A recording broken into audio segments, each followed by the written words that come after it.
Voyager 1 keeps moving. On mission graphics, the familiar structure of the solar system begins to fall away behind it. The spacecraft is heading toward a boundary that once looked like the edge of the known route. Then the route ends, and Voyager keeps going. The change does not arrive as a dramatic collision or a sudden turn. It appears in the readings. Particles that had surrounded the spacecraft for decades drop sharply. At the same time, a different population of cosmic particles rises. The pattern flips. In 2012, Voyager 1 crosses the heliopause. Visually, it is like watching a machine drift beyond a vast protective bubble wrapped around our solar system. The spacecraft is still operating. The signals are still arriving. But the environment around it is no longer the environment the mission was built to travel through. That creates a problem far bigger than distance. The major discoveries everyone expected are already behind it. The spacecraft has reached an interstellar realm it was never designed to study. The map did not fail because Voyager stopped. The map failed because Voyager kept going.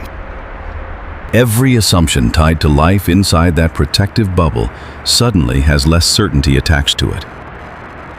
Yet Voyager continues into the darkness beyond the boundary, carrying something no one else has.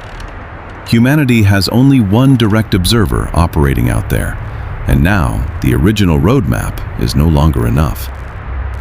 Researchers start laying the prediction beside the data, and the lines stop tracking together. Graphs that should continue in a familiar direction begin shifting into a different pattern.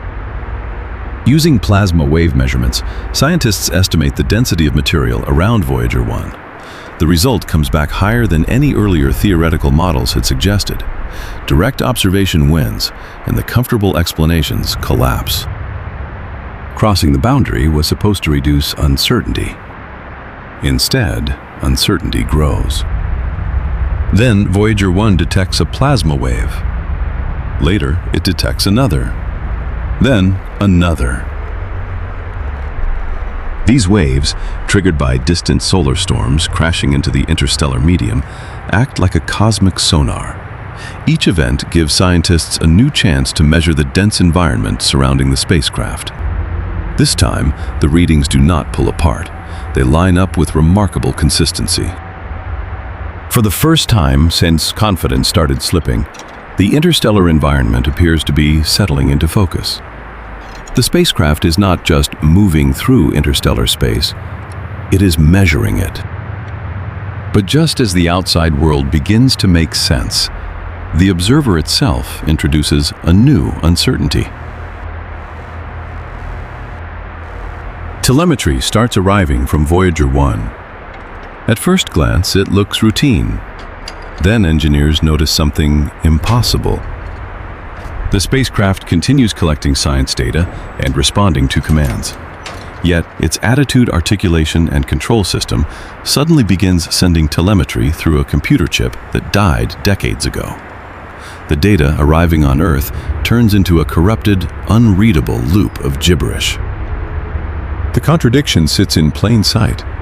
Voyager 1 is acting perfectly healthy, while its own reporting system describes a terminal failure. The expected behavior and the reported behavior no longer match.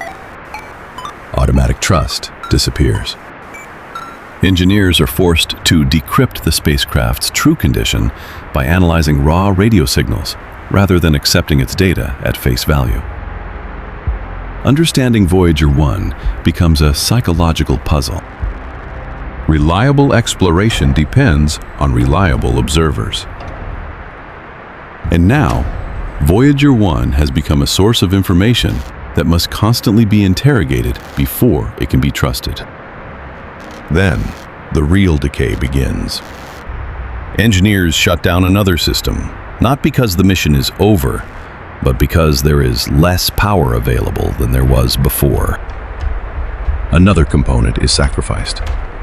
Another heater is turned off. Voyager 1 remains alive by gradually giving up parts of itself. Its plutonium power source declines continuously. The available energy shrinks year after year, dropping by about 4 watts annually. Operations are narrowed to preserve the absolute core. The signals still arrive, but each shutdown changes what those signals can tell us. Every instrument removed is one less way to verify reality, removing critical layers of cross-confirmation. And that is what being truly off the map looks like. Not simply distance, not simply darkness. Voyager 1 is moving through an environment where confirmation becomes harder every year. It is one solitary observer. There is no second spacecraft waiting nearby to verify what it sees. Every year leaves fewer ways to test the remaining data against something independent. The farther Voyager travels, the more valuable each signal becomes, and the harder it becomes to prove that signal is correct. The final challenge is no longer distance.